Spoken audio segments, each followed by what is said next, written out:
কিছু কিছু সুখে এত খুশি থাকে মিশে। আজ যাবো বাড়িতে, তাই একদম সময় হয়েছে 3টে সাড়ে 3টে মতো। মামামকে রেডি করে দিয়ে আমরা খাওয়া দাওয়া স্নান কমপ্লিট করে এখন বেরোচ্ছি। দুপুর 3টে সাড়ে 3টে বাজে, তো এখন ট্রেনে করে যাব, এবার আর গাড়ি করে যাব না। দেখো মামাম বাইরে ঘাটে বেরোলে কত মানে শান্তশিষ্ট থাকে, আর সেটাই তোমাদেরকে দেখাচ্ছি। একদম চুপচাপ থাকে, বাড়িতেও চুপচাপ থাকে, একটু আধটু কান্নাকাটি করলেও বাইরে বেরোলে কিন্তু একদমই কান্নাকাটি করে না। আর ভ্যানে উঠে গেছি, তো কি কারণে যাচ্ছি টাইটেল আর থাম্বনেল দেখে বুঝেই গেছো। আমরা যাচ্ছি একটি বিশেষ দরকারে, আর তার থেকেও যে জিনিসটা দরকার সেটা কিন্তু আমি বাড়িতে গিয়ে তোমাদেরকে বলবো। আর ভ্যানে তো উঠে গেছি, স্টেশন পৌঁছে গেছি। স্টেশন পৌঁছে দেখি মাম্মাম ঘুমিয়ে পড়েছে, আর যা পরিমাণে রোদও যেরকম আছে, মেঘ ওয়েদারও আছে, তো মাথায় একটা ওড়না দিয়ে দিয়েছি, ওড়না না রুমাল মতো দিয়ে দিয়েছি যাতে রোদটা ওর মাথায় না লাগে। আর ট্রেনে তো বসে পড়েছি, ট্রেনটা আর 5-7 মিনিট পর ছাড়বে। তবে ট্রেনের একটা ইন্টারেস্টিং পার্ট আমি তোমাদেরকে দেখাবো। এই দেখো, জানলার কোনো শিক নেই, এটা নিয়ে পরে আসছি। দুধ আছে তো দেখতে বসেছিস মেয়েদের।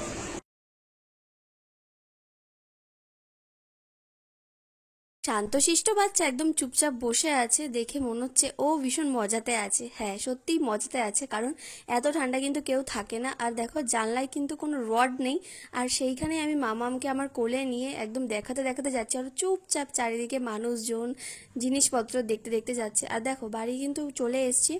তো বাড়িতে আসার একটাই কারণ, যেটা বললাম বাড়িতে ঢুকে বলবো, আমার মায়ের একটা প্রবলেম হয়ে গেছে। মুখ দেখে তোমরা আশা করি বুঝতে পারছো, একটা অ্যাক্সিডেন্ট ঘটে গেছে।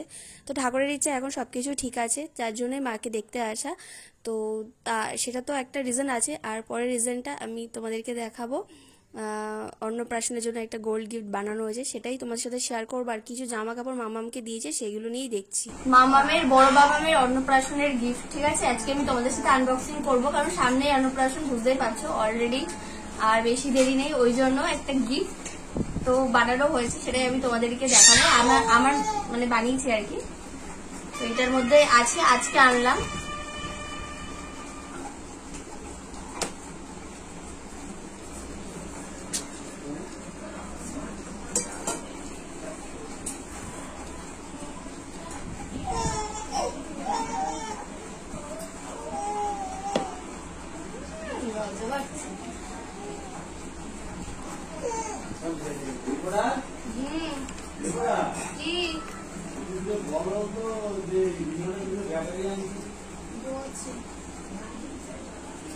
কেমন হয়েছে অবশ্যই তোমরা কমেন্টে জানিও, ঠিক আছে।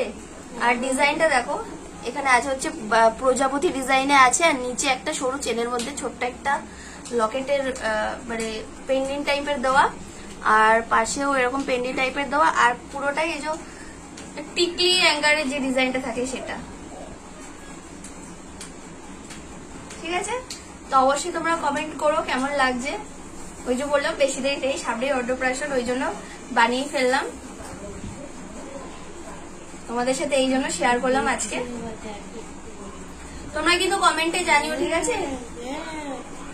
আরো অনেক কিছু বানানো হবে, সেটাও আস্তে আস্তে তোমাদের সাথে শেয়ার করব।